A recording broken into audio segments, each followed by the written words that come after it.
Hello students, today we are going to study constitutional design, the third chapter of your civics book of class 9. Now you know that even if you play a game, any game on a field or indoors, anything you do, you've got to follow some rules. Otherwise, there will be a chaos, unruliness. Whether you govern your house or you govern a country, a set of rules to guide you to rule the country is very essential. And therefore, you have already learnt in your earlier classes that constitution is nothing but a set of rules which lays down duties, functions and responsibilities of the citizens as well as the government. But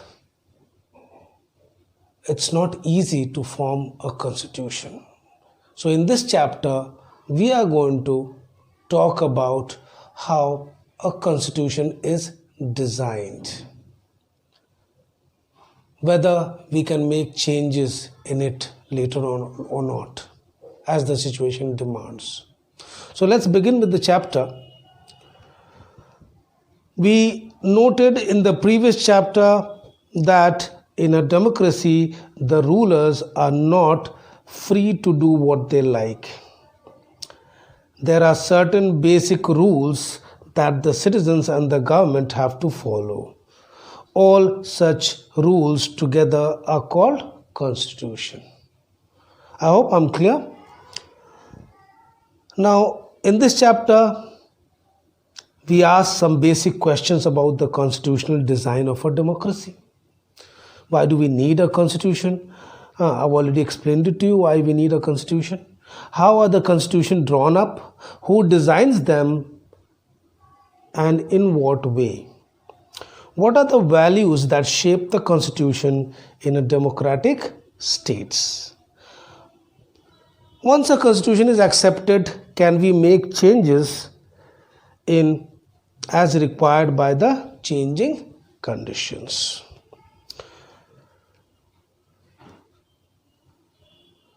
We will go through all this through an example by learning how the Constitution of South Africa was designed, because it is one of the most modern and perfect constitutions of the world.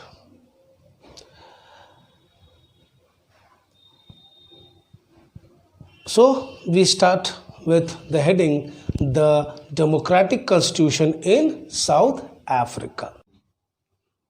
So we'll read 3.1, Democratic Constitution in South Africa. The lesson starts with the speech of Nelson Mandela, which he gives when he was being tried for treason. You know that he fought against the apartheid system and was jailed for almost 20 years. He says, I have fought against the white domination and I have fought against black domination. I have cherished the ideal of democratic and free society in which all persons live together in harmony with equal opportunities. It is an ideal which I hope to live for and to achieve, but if needs be, it's an ideal for which I am prepared to die.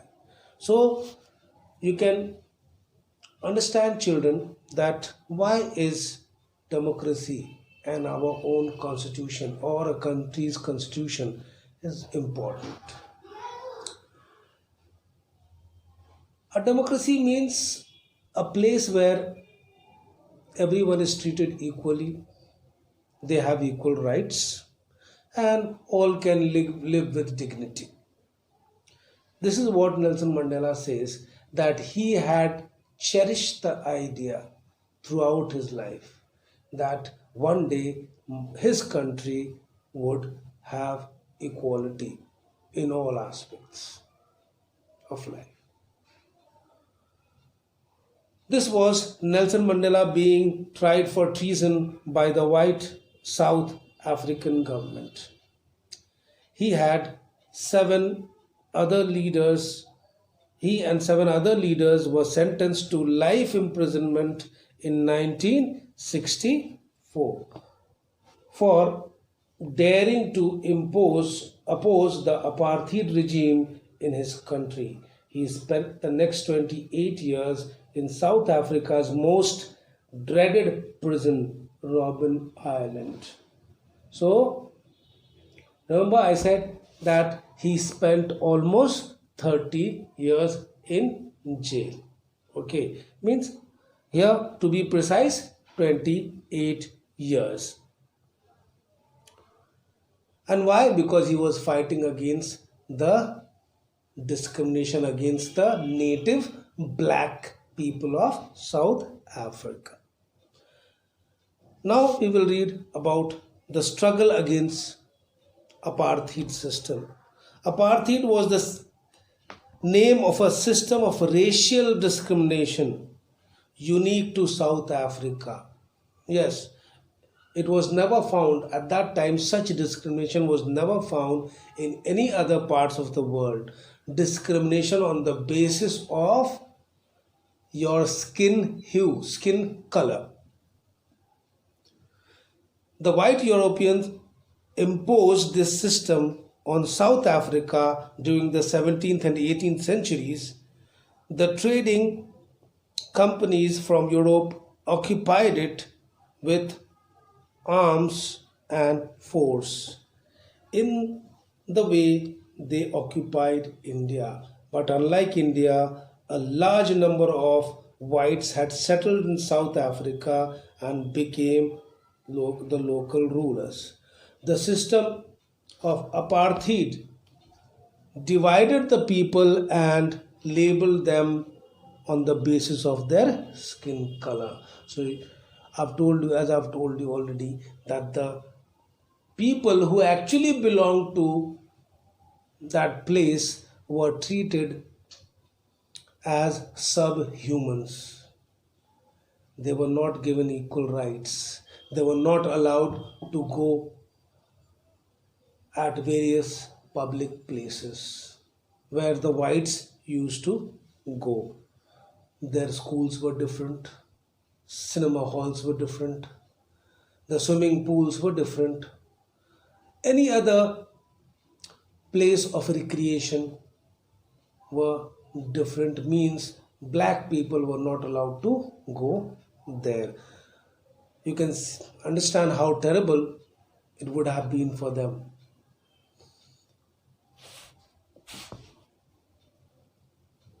Besides these two groups, there were people of mixed races who were called colored, and people who migrated from India. The white rulers treated all non-whites as inferiors. The non-whites did not have voting rights. So not only the native Africans, black Africans, but all those who had gone from other countries in search of work and they were not white, they were called colored people and they were not given any rights. The apartheid system was particularly oppressive for the blacks. They were forbidden from living in white areas. They could work in white areas only if they had a permit. Trains, buses, taxis, hotels, hospitals, schools and colleges, libraries, cinema halls, theaters, beaches, swimming pools, as I've told you, all the places of recreation, the blacks were barred from entering them. They were stopped because they were treated as inferiors.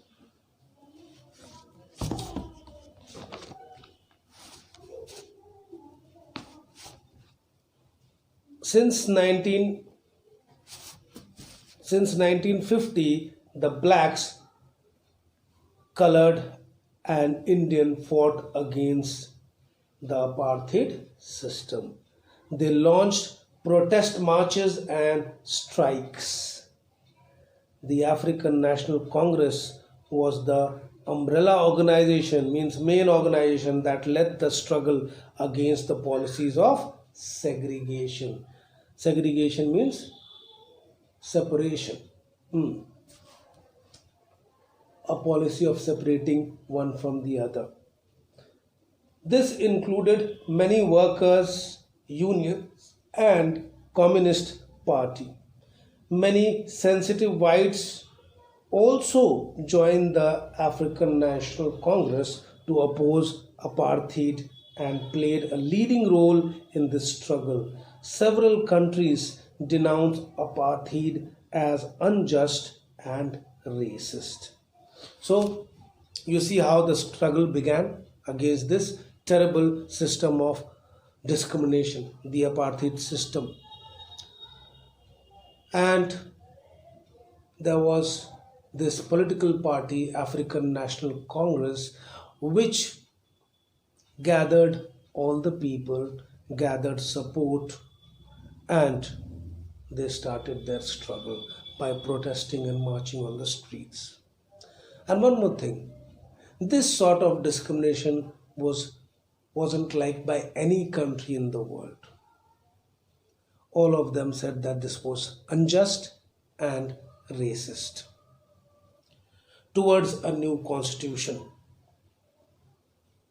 So, in the end, there was the now it was obvious that the white government would try to suppress this opposition, this rallying and opposing the rule. And as a result, thousands of people were, black and colored people were killed.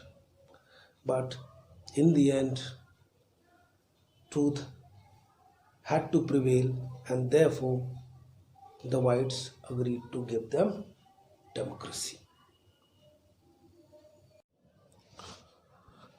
As protests and struggles against apartheid had increased, the government realized that they could no longer keep the blacks under their rule through repression. The white regime changed its policies, discriminatory laws were repealed, ban on political parties and restrictions on the media were lifted. After 28 years of imprisonment, Nelson Mandela walked out of the jail as a free man. Finally, at the midnight of 26th April 1994, the new national flag of the Republic of South Africa was unfurled, making the newly born democracy in the world. The apartheid government came to an end, paving way for the formation of a multi-racial government. So you see, children, how to gain freedom, thousands of people had to sacrifice their lives. But in the end, as I told you, that truth always prevails. The oppressive government was forced to repeal all those discriminatory laws, and in the end, the country became a democracy. The blacks were given the right to form a government, but the whites had their own fears. They thought that since the blacks are in majority, and when there's an election, obviously they will gain more power, and maybe that they will try to take revenge on the whites. Therefore, there was a situation of distrust among the whites. Now the black leaders had to go about convincing the blacks that it was time that we forgave the whites for their atrocities. We will have to embrace them with a broad heart as fellow Africans. And therefore, all the hard feelings, the enmity had to be buried. Once all this was decided, Africa, based on equality of all races and men and women, on democratic values, social justice, and human rights, the party that ruled through the oppression and brutal killings, and the party that led the freedom struggle sat together to draw up a common constitution. So you see that even the white people were included in the constitutional drafting committee, so that no rules would be made which would discriminate now against the whites. After 2 years of discussion and debate, they came out with one of the finest constitutions in the world. This constitution gave to its citizens the most extensive rights available in any country. Together, they decided that in the search for a solution to the problem, nobody should be excluded. No one should be treated as a demon. They agreed that everybody should become part of the solution, whatever they might have done or represented in the past. The preamble to the South African Constitution sums up this spirit. The introduction to the Constitution